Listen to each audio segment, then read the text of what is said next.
Okay, good morning everyone. I hope you can hear me. It's just me today. I isn't able to join, so let's crack on. Obviously, the big thing to be aware of today is its OPEX, so it can be a little bit choppy. Isn't always, I would note that. Sometimes, I think the last few, the last couple there it has put in a good setup before turning to chop, so the day is not necessarily a complete write-off. So just watch out, wait for some good price action, some good movement, and see if something sets up. Can you hear me? Yeah, I can hear you. Do you have me today? Is the audio coming through? It appears to be. I'm watching visually. It looks like it. Okay, Maybe cool. someone can Sounds good.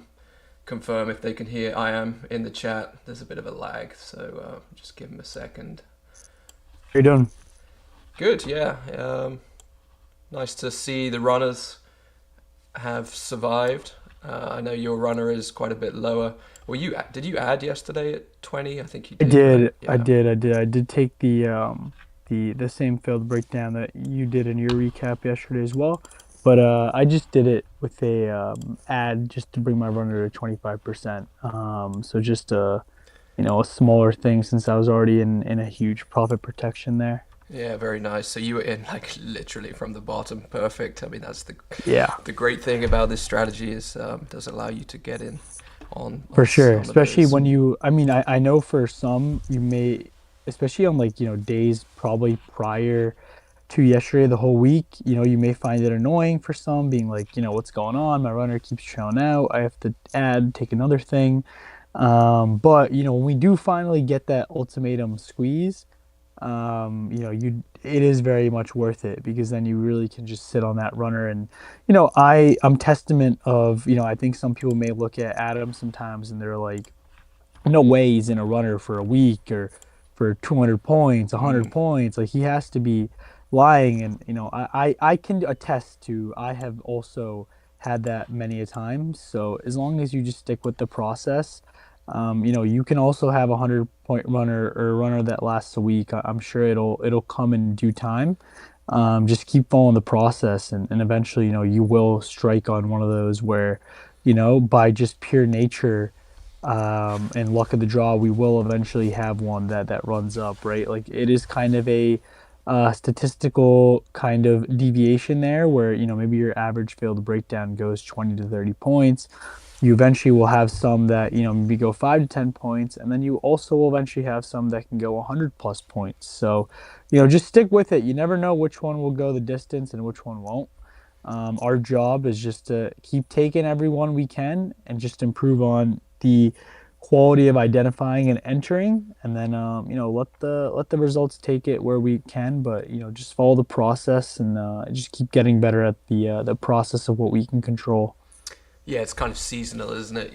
I went through a phase there where, man, a good runner didn't hit for ages and ages, but starting to get a few more now. I think the goal is one way or another to always stop out on that runner. I actually changed my automated strategy a while back to remove the profit take on that runner.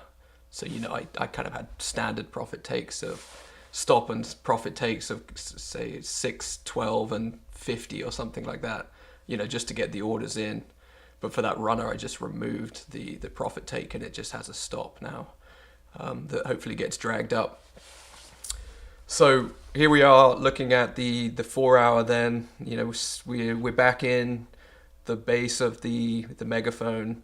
This pink line, purple line is supposed to be the top of that large bull flag we were in November, but I don't think mine's drawn particularly well because it doesn't seem to correspond to the levels that Adam is referencing in his newsletter. So yeah, take that with a pinch of salt.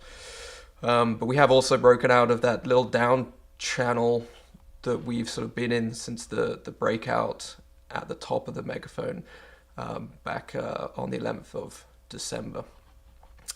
So here we are, good time to be in runners, kind of a, in the context of the structure, this is definitely a nice place to be taking longs, hoping that we can maybe push up, start to fill out the top side of the megaphone. But obviously that's a long way ahead, and we just take it level to level for now. So let's get on to the 15-minute here and look at some of the trade ideas for today. I've already touched on the fact it's OPEX. I haven't checked earnings yet, but I'm not aware. Do you know if there's any significant earnings today? They usually get them on Fridays. So. No, I mean, again, the big one today is OPEX. It's also the triple witching. So apparently, I was reading, I think, somewhere in the chat that it's 7.1 trillion today, which is the largest in history. So definitely we could see some funky movement, or potentially just classic OPEX pinning. So my reminder is always, it's for one, it's Friday, and then on top of that, it is this OPEX triple witching day. So just be careful, be a little more selective. If you're green on the week, again, my personal rule of thumb is if it's Friday, I'm green on the week. I'm just activating profit protection on the week, and so personally, I just trade maybe about 25% or so of my weekly profits at risk today, and just see what I can get there. But you never want to let a really good green week and what you've worked for up until this point go red because you decided to do something stupid on a Friday, and then you have to live with it through the weekend, knowing that it's going to eat away at you. So just just be mindful of that. Yeah, I was a bit of a victim to that last week, to be honest. I think there was and it wasn't a terrible day, but it definitely took away a lot of my mental capital. I think they had 3 trades last Friday, if I'm not mistaken, and it was just unnecessary. Could have just sat back, maybe taken one half size and called it. But it's difficult when it looks in the moment when you're getting clean setups one after another. So here we are, we're trading about 68.45. It's about 8 minutes before the open. Hopefully most folks in the Discord are in runners from one level or another. Mine isn't that far below, so I've still got my stop from this runner around 68.10. That was from the entry at 68.24-ish yesterday, off of these red candles here and the flush of the morning low. So kind of a little bit of write up from Adam in that one. So hopefully most folks were able to catch that. On to today. We're trading above all of Adam's pre-planned levels and above the add-on strength level, which was 68.32. So absolutely nothing to do up here, regardless of what position you're in. So just sit back and wait for a flush if we're going to get one.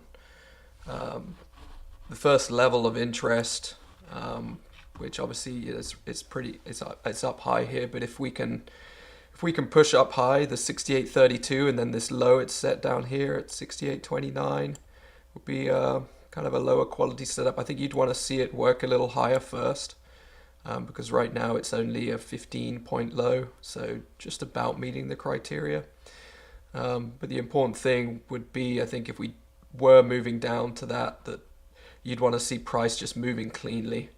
And by that I just mean, bars making kind of clear space ahead of them and to the side, having clear space to the side of them, not just slowly working its way down. and doing this. So that's one potential low quality setup to watch out for. And then below that, this 18 to 22, has the potential to get tested again for sure.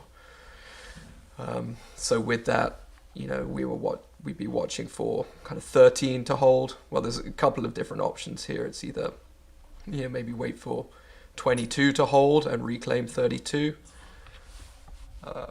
or wait for 13 to hold and reclaim 22. So those would look something, wait for this guy to hold, and then so sweeping this 29-ish low and recovering 32. Need to get rid of some of this. Let's change to green. Now we're actually talking about trade ideas. So something like this. Or for this, so this 30 in itself was a nice low, but Adam didn't actually call this out as a level to trade an failed breakdown on. He's just looking for it to hold and reclaim 18 to 32. So just be mindful of that. And I'm assuming that's It's because the 18 to 22 now, it's just a major spot like on a higher time frame, and also and now it's too close to. we have a nice shelf built out here at 68.20ish or so. So any of those other lows, whether it's the 68.13, 68.16, it's just too tight going into that 18.20 area. So you'd want to probably see all that clear just for safety assurances there. Yeah, and so those are the immediate levels. Nothing to do right now, but those are the ones to look out for. It is going to be a little tricky in here because of getting a lot of lows kind of stacked within close proximity. So just be careful. And then the big ones are obviously further below. So we've got the 6800, the 00. Keep in mind that the near-term bear case is triggered at this point. If we're under 6018 and we're heading down to 6800, so don't try and catch that knife. Wait for price to settle down, and go through the process of acceptance before taking any entries. So here we'd be looking for 95 to test and reclaim the pre-market low from yesterday, around 6800, and then below there, I think Adam was saying there's quite a high likelihood that we actually make a new low.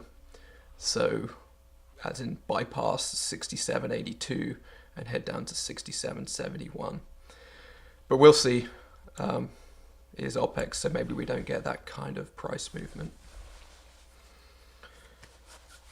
Any thoughts on these lower levels? I mean, for you've got your runner in down here, so are you going to be engaging in any of these? Do you think I am? I like the 68, 18, 20 area for sure. Watching that. Also watching that 6800 low from yesterday morning. That's actually also a pretty good area that Adam mentioned that I have on my chart. And then obviously, if we are able to get a massive sell, then the 67.71 failed breakdown is definitely the best quality out of everything today. But that would require quite a bit of an elevator sell down. Yeah, So we're going far for yeah, that one. yeah. So I have essentially those three things I'm watching. So whatever triggers, I'll take it. If nothing triggers, that's fine. We'll hold the runner. Again, anything I take today though, because it's a green week and it's Friday and it's OPEX, so everything I take will be with profit protection. But I will engage in any of those three that we get. Okay, sounds good. Sounds like a plan. All right, guys, market's about to open. I'm going to leave you with a couple of quotes from video I was watching yesterday. It wasn't trading video, but I thought it applied. It certainly applies to me. It applies to anyone who struggles with the patience in that kind of final minutes of acceptance.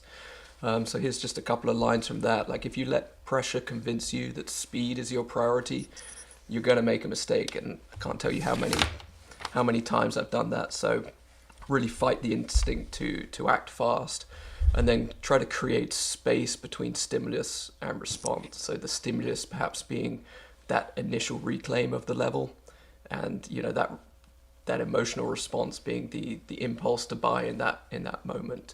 So create space between those two things by just breathing, regaining control, and stopping yourself from acting emotionally.